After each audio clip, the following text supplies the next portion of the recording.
ఇప్పుడు it is too early. ఒకటి మేము కూడా కూర్చుంటాం పార్టీగా, ఎందుకంటే మొత్తం ఇంకా అన్ని డివిజన్లలో ఎన్ని బూత్లలో మాకు లీడ్ వచ్చింది, ఎక్కడ మైనస్ అయింది, ఇంకా మేము కూడా చూడలేదు. బ్రాడ్గా ఓవరాల్ నెంబర్ తెలుసు బ్రదర్, మిగతా విషయాలు తెలియదు. కూర్చుందాం, రేపు ఎల్లుండి సావధానంగా కూర్చుంటాం. మా నాయకత్వం మొత్తం పనిచేసింది. సీనియర్లు మంత్రులుగా పనిచేసిన వాళ్ళు కూడా 10 బూత్లకు ఒకరు ఇన్ఛార్జ్గా తీసుకున్నారు. ఇప్పుడే ప్రశాంత్ రెడ్డి గారు చెప్తున్నారు నాకు, అన్న మా షేక్పేట్లో మా 10 బూత్లలో నా దగ్గర మాత్రం 1100 మెజారిటీ వచ్చిందని చెప్పి ఇప్పుడే ప్రశాంత్ రెడ్డి గారు చెప్తున్నారు.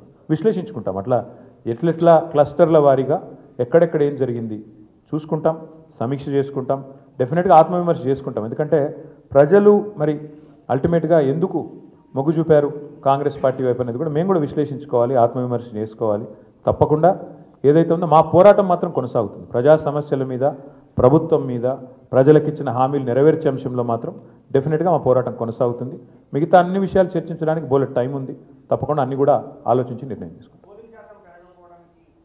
అది హైదరాబాద్లో మొదటి నుంచి ఉంది బ్రదర్ అది. కాకపోతే ఒక్కటి మాత్రం మా వాళ్ళ నాయకులందరూ చెప్తుంది ఏంటంటే, దాదాపుగా మనం ఇప్పుడు 48.4% మీద ఓటింగ్ అయిందని చెప్తున్నారు. కానీ వాస్తవంగా చూస్తే 70% ఓటింగ్గా చూసుకోవాలి. ఎందుకంటే చాలా ఓట్లు షిఫ్ట్ అయిన ఓట్లు ఉన్నాయి. కొన్ని అసలు ఓటర్లు పేరుకు లిస్టులో ఉన్నా అక్కడ ఓటర్లు లేరు. కాబట్టి ఒక రకంగా చెప్పాలంటే 65-70% ఓటింగ్ అయినట్టు అనుకోవాలి మనం. కాబట్టి ఓటింగ్ నార్మల్ కంటే పెరిగింది, కానీ ఇంకా పెరిగింటే బాగుండేది అనే భావన ఉంది. ముఖ్యంగా కాలనీల్లో కొంత పెరిగింటే బాగుండేది, జరగలేదు. దానికి కారణాలు పలు రకాలుగా ఉన్నాయి. బట్ చూడాలి, భవిష్యత్తులో అన్న మారుతుందేమో చూడాలి.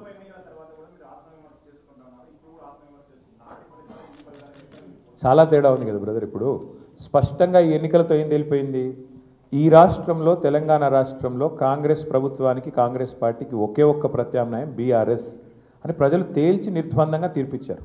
దాదాపు నాకున్న అవగాహన మేరకు మాకు 38-39% ఓటు వచ్చినట్టుంది. ఇప్పుడు కూడా ఇంకా ఫైనల్ అయినట్లేదు. 38 వచ్చిందా 39 వచ్చిందా చూడాలి. డెఫినెట్గా మరి మంచి ఓటింగ్ శాతం మాకు వచ్చింది. నేనేమంటానంటే, మరి సింగిల్ డిజిట్లో ఉండిపోయి డిపాజిట్ కోల్పోయింది కదా ఇవాళ ఇంకో పార్టీ.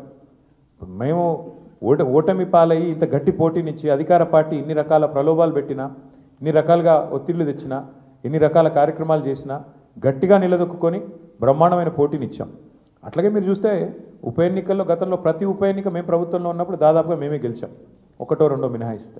కాబట్టి ఇవన్నీ కూడా జరిగే వ్యవహారాలు. దీన్ని అంత ఇది చేయాల్సిన అవసరం లేదు. పార్లమెంట్ తర్వాత సమీక్ష చేసుకున్నాం. పార్లమెంట్ తర్వాత ఒక్కొక్క నియోజకవర్గం సమీక్ష చేసినాం ఏం జరిగింది అని. పార్లమెంట్ ఒక అసాధారణమైన పరిస్థితిలో జరిగింది. అప్పటికిప్పటికి వచ్చిన తేడా మీరు చూస్తే బీఆర్ఎస్ఏ ప్రత్యామ్నాయం, బీఆర్ఎస్ఏ ప్రధాన ప్రతిపక్షం అని ప్రజలు ఈ జూబ్లీహిల్స్ ఉప ఎన్నికతో స్పష్టమైన తీర్పిచ్చారు. సరే, సహజంగా గెలుస్తామని ఆశించాం, కొంత నిరుత్సాహపడతాం డెఫినెట్గా ఓటమి పాలైనప్పుడు, కానీ నిరాశ లేదు. అది నేను చెప్పేది.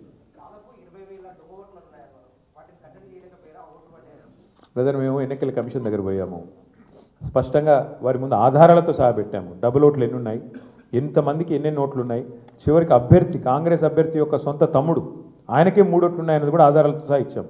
ఇక మీరు అడగాల్సింది ప్రశ్న ఎలక్షన్ కమిషన్ మమ్మల్ని గారు. ఎందుకంటే వాళ్ళు చేయాల్సిన పని వాళ్ళు చేయకపోతే మీరు మమ్మల్ని అడిగితే మేము ప్రధాన ప్రతిపక్షంగా పోటీ చేశాం, వ్యవస్థలో ఉన్న లోపాలు ఎత్తి చూపాం, జరుగుతున్న అన్యాయాల అరాచకాలు మా అభ్యర్థి, చివరికి దొంగ ఓట్లు వేస్తున్నారని మా అభ్యర్థి పోలింగ్ రోజు కూడా పోరాడు. మీరు చూశారు మీ కళ్ళ ముందు మొత్తం కాంగ్రెస్ వాళ్ళు గుంపులుగా 1000 మంది ఒక దగ్గర చేరి దొంగ ఓట్లు వేస్తుంటే మా అభ్యర్థి పట్టించారు. మరి పోలీసు వాళ్ళు ఏం చేస్తున్నారు, ఎలక్షన్ కమిషన్ ఏం చేస్తున్నది, ఇవన్నీగా అందుకే అంటున్నారు చర్చ జరగాల్సిందే. ఏ రకంగా అధికార యంత్రాంగం పనిచేసింది, ఏ రకంగా ఎలక్షన్ కమిషన్ పనిచేసింది, ఇవన్నీ మీ ముందున్నాయి. సరే, ఇప్పుడు నేను ఓటమికి నేను సాకులు వెతకట్లేదు, నేను వాస్తవాలు మీ ముందు పెడుతున్నాను. ఎలక్షన్ ముందు పెట్టాను, ఎలక్షన్ తర్వాత చెప్తున్నాను. ఏదేమైనప్పటికీ మేము మాత్రం డెఫినెట్గా ప్రజల్లో ఉంటాము, ప్రజలతోనే ఉంటాము. ప్రజాక్షేత్రంలో ప్రజల సమస్యలే ప్రధాన ఇతివృత్తంగా ముందుకు పోతాం, ప్రజల కోసం పోరాడుతూనే ఉంటాం, ముందుకు పోతూనే ఉంటాం. Thank you. మరి ఇప్పుడు అల్టిమేట్గా ఎలక్షన్ ఫలితం వచ్చిన తర్వాత ఏం జరగబోతుంది, రేపు ఏమేం జరగబోతుంది, ఇంకా 3 ఏళ్ళు ప్రభుత్వం ఉంటుంది అంటున్నారు. సో మరి ఆ 3 ఏళ్ళు ఏం జరగబోతుంది చూద్దాం. ఎందుకంటే అల్టిమేట్గా ఈ ప్రభుత్వం తన వైఖరి ఏమైనా మార్చుకోదా, మళ్ళీ శని ఆదివారాలు పేదల కొంపలు కూలగొట్టే పని చేస్తూనే ఉంటుందా చూస్తాం. మేము చూస్తాం, మీరు చూస్తారు. ప్రధాన ప్రతిపక్షంగా మా పాత్ర మాత్రం మేము బలంగా పోషిస్తాం. ప్రజల్లో మాత్రం ఎక్కడా తగ్గకుండా ప్రజల తరపున మాట్లాడుతూనే ఉంటాం. ఈ విషయంలో మమ్మల్ని ఏ రకమైన వారు ప్రయత్నాలు చేసినా మాకు